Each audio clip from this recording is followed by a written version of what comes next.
नमस्कार दोस्तों, मेरे चैनल में आपका स्वागत है। आज हम पब्लिक सेक्टर कंपनियों के बारे में बताने वाले हैं जो गेट के थ्रू रिक्रूट करती है। तो जो इंजीनियरिंग के स्टूडेंट फाइनल ईयर में हैं और गेट की तैयारी कर रहे हैं, या वो इंजीनियर जो पास्ड आउट हैं और जॉब सर्च कर रहे हैं और गेट की तैयारी कर रहे हैं, उनके लिए काफ़ी लाभप्रद वीडियो होने वाला है। तो पीएसयू क्या होता है? पीएसयू एक्चुअली ये पब्लिक सेक्टर अंडरटेकिंग है गवर्नमेंट के द्वारा, जिनमें 51% है, उससे ज़्यादा का शेयर गवर्नमेंट ऑफ इंडिया रखती है।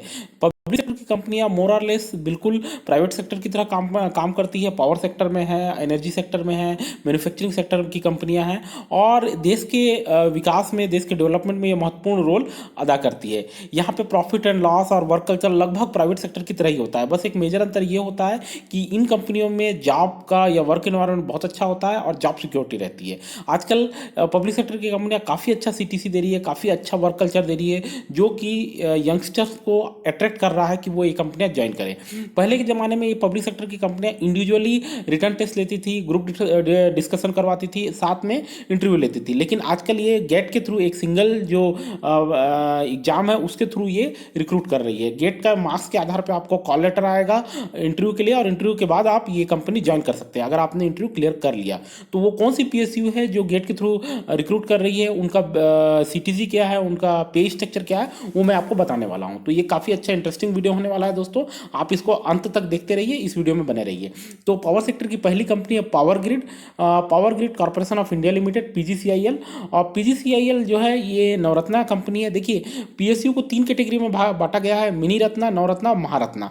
ये जो है इनके परफॉर्मेंस और प्रॉफिट के आधार पर बांटा गया है, गवर्नमेंट ऑफ इंडिया ने ये कैटेगराइज किया है। तो ये नवरत्ना, मिनी रत्ना और महारत्ना का आधार ये है कि अगर आप महारत्ना है तो आप ज़्यादा से ज़्यादा एक्सपेंडिचर कर सकते हैं अपना बिजनेस को फैलाने के लिए। नवरत्ना की लिमिट कम होती है, मिनी रत्ना की और भी कम होती है। सैलरी भी इसी हिसाब से वेरी होता है। तो इसका जो एंट्री लेवल का सैलरी स्ट्रक्चर है, 60,000 की बेसिक है, 60,000 से 1,80,000 का, और सीटीसी आपका 20 लाख का आएगा। तो ये है पीजीसीआईएल। दूसरी कंपनी है ये नेशनल थर्मल पावर कॉर्पोरेशन है, एनटीपीसी। ये भी पावर सेक्टर की कंपनी है, महारत्ना का स्टेटस रखती है। 60,000 से 1,80,000 का इसका भी पे स्केल है, और 18 लाख के करीब इसकी सीटीसी है। तीसरी कंपनी ओएनजीसी है, पावर सेक्टर की कंपनी है दोस्तों, महारत्ना कंपनी है। 60,000 से 1,80,000 का इसका पे स्ट्रक्चर है, और 16,50,000 के करीब इसकी सीटीसी होती है।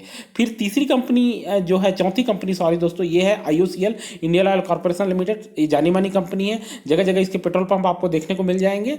महारत्ना कंपनी है, 60,000 से 1,80,000 का इसका जो है पे बैंड है, और 16 लाख के करीब इसका सीटीसी है, ईयरली सीटीसी।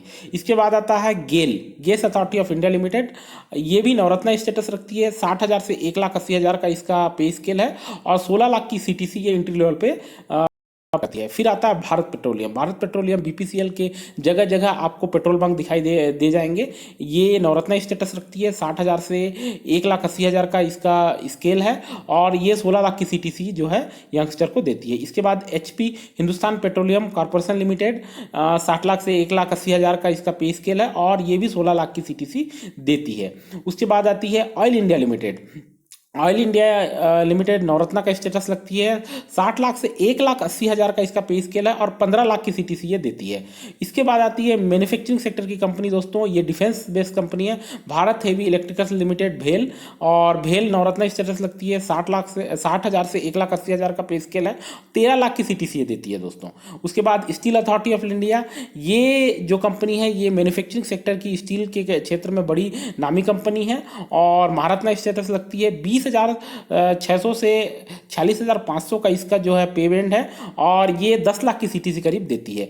तो ये देखिए, ये मैंने सीटीसी आपको बताया है, काफ़ी अच्छा सीटीसी है दोस्तों। और एक चीज़ मैं और बताना चाहूँगा कि इतनी अच्छी सीटीसी देने के बाद, ये पे स्केल देने के बाद, बहुत सारी सुविधाएं भी पब्लिक सेक्टर देती है। जैसे आपको अनलिमिटेड जो है मेडिकल रिम्बर्समेंट मिलेगा, मेडिकल फैसिलिटी आपको आपके डिपेंडेंट को मिलेगी। उसके बाद आपको जो है कन्वेंस अलाउंस मिलेगा, यानी कि आपको आने जाने का वाहन का भत्ता दिया जाएगा। बहुत सारे अदर अलाउंस मिलते हैं, शू अलाउंस मिलेगा, यूनिफॉर्म अलाउंस मिलेगा, एलटीसी मिलेगी अगर आप ट्रेवल करना चाहते हैं अपने घर या नेटिव प्लेस या कहीं और पे साल में 2 बार, तो आपको उसके लिए भी अलाउंस मिलेगा। तो बहुत सारे अलाउंस, साथ में आपको ग्रुप इंश्योरेंस और डेथ रिलीफ फंड, कई सारी ऐसी फैसिलिटीज़ आपको मिलेगी जो प्राइवेट सेक्टर में आपको नहीं मिलती। और वर्क कल्चर सबसे बेस्ट रहता है। तो आपको क्या करना है, आपको गेट की तैयारी करनी है, आप अपने रिलेटेड ब्रांच की, और गेट में अच्छा स्कोर लाना है। और डेफिनेटली इन सारी जो पब्लिक सेक्टर कंपनियों की वेबसाइट में जानी है और अपने स्कोर कार्ड के साथ जाके वहाँ पर आपको जो भी है, वहाँ जो वैकेंसी है वहाँ इनरोल करना है। तो आपके मेरिट के आधार पर वो आपको कॉल करेंगे इंटरव्यू के लिए। इंटरव्यू अगर आपने निकाल लिया तो आपकी ज्वाइनिंग हो जाएगी। बेस्ट जो इंडिया की कंपनियां हैं, पब्लिक सेक्टर कंपनियां, और कई कंपनियां तो प्राइवेट सेक्टर की जानी मानी कंपनियों से भी कहीं अच्छी है और बहुत अच्छा पे स्केल देती है और वर्क कल्चर देती है। तो मैं जितने भी जो हमारे इंजीनियर भाई हैं या जो स्टूडेंट हैं जो गेट की तैयारी कर रहे हैं, उनको मेरे तरफ से बेस्ट ऑफ लक। और मैं उन सबको कहूँगा, अगर जो तैयारी नहीं भी कर रहे हैं और अच्छा जॉब लेना चाहते हैं, उनको कहूँगा कि आप गेट की तैयारी कीजिए। गेट के थ्रू आप आराम से इन कंपनियों में एंट्री कर सकते हैं। तो आज के लिए इतना ही दोस्तों। इसी तरीके से मेरे चैनल देखते रहें और पसंद आए तो सब्सक्राइब करना ना भूलें। इसी तरह नई नई इन्फॉर्मेशन मैं लाता रहूँगा और आपको बताता रहूँगा। थैंक यू, धन्यवाद।